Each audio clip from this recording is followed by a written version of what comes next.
સરસ દાણા છે, આમ સોનાના દાણા હોય એવા. જો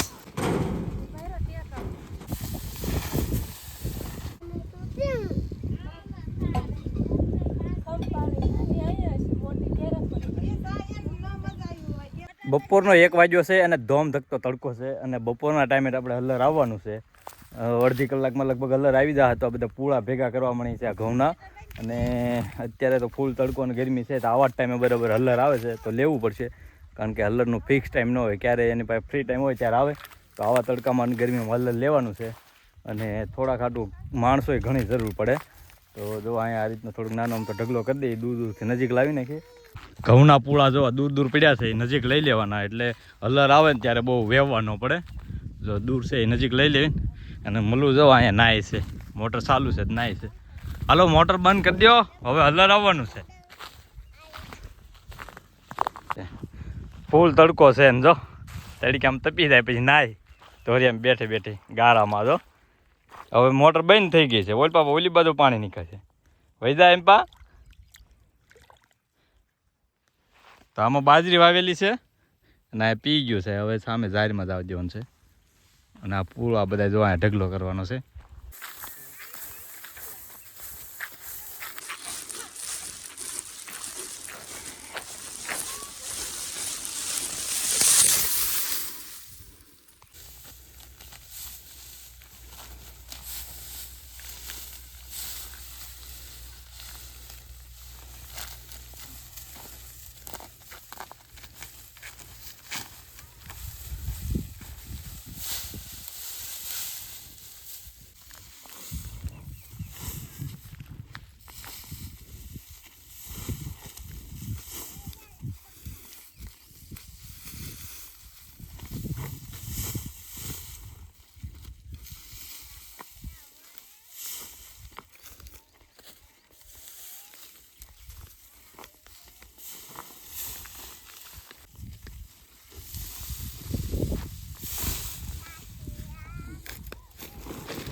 અડધા ઘઉં લેવાઈ જશે ને અડધા બાકી છે અને બહુ અવાજ બરાબર નથી આવતો કારણ કે બહુ ઘોંઘાટ આવે એટલે આપણે બહુ વાતો નહીં કરીએ, ખાલી બતાવશું કે કઈ રીતના આપણે ઘઉં લઈએ છીએ.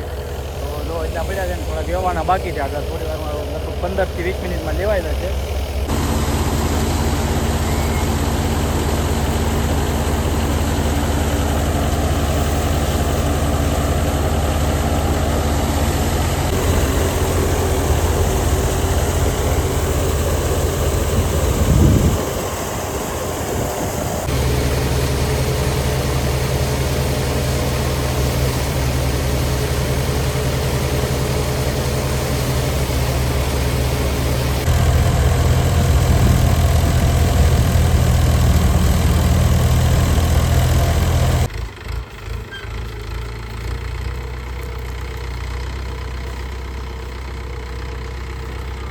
ઘઉંનો હલર લેવાઈ ગયું છે અને એટલા ઘઉં થયા છે. જો આવડો ટકરો છે અને 7 બાસકા છે.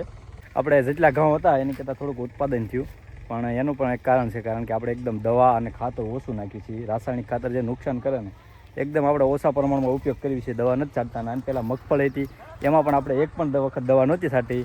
એ રીતની જગ્યાએ થોડુંક ઉત્પાદન ઓછું આવે પણ આપણને વગર દવાનું શુદ્ધ ખાવા મળે એટલા માટે આપણે કરીએ છીએ. અને આપણે આ સ્પેશિયલ ખાવા માટે આપણે ઘઉં પચવા છે, આપણે કાંઈ આમાં વેચવા નથી. અને આપણે મગફળી હતી એ પણ વેચી નથી, આપણે આખું વર્ષ એમાંથી તેલ ખાઈશું.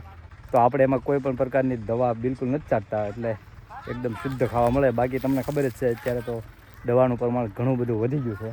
તો જો એટલા ઘઉં છે ને તમને બતાવું કેવા એના દાણા છે. આવા ઘઉં છે, સરસ પાચ્યા છે, દાણા પણ સરસ છે.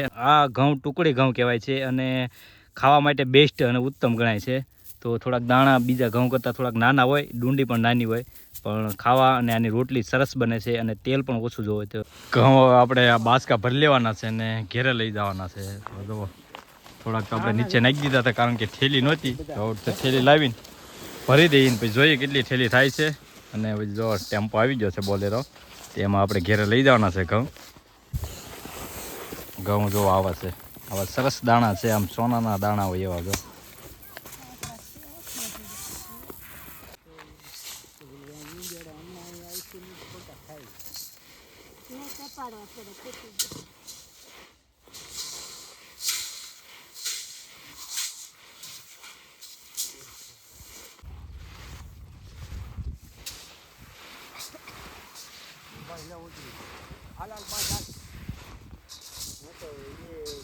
ખાલી વધે તો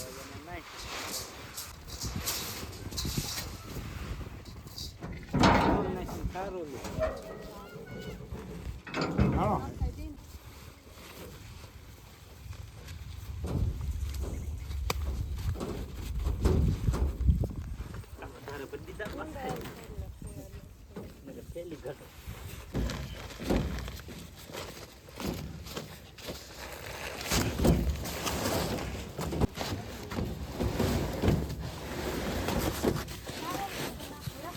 કેટલા છે? ચાલો લો ઓલા બાંધો ફાટું તો ફાટું હું એમને પેલા મોરી વાત સાંભળ. આ એક સવા પાથરી હા બાકી આવડો અપાઈ દે.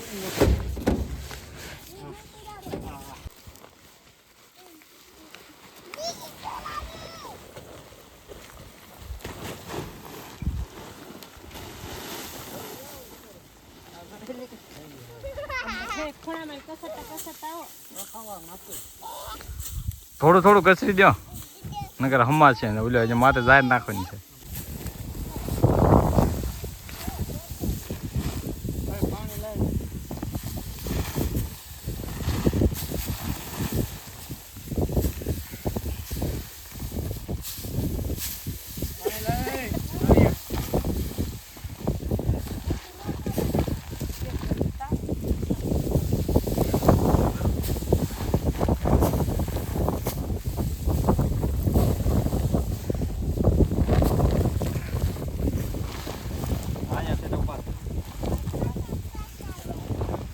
લઈ લે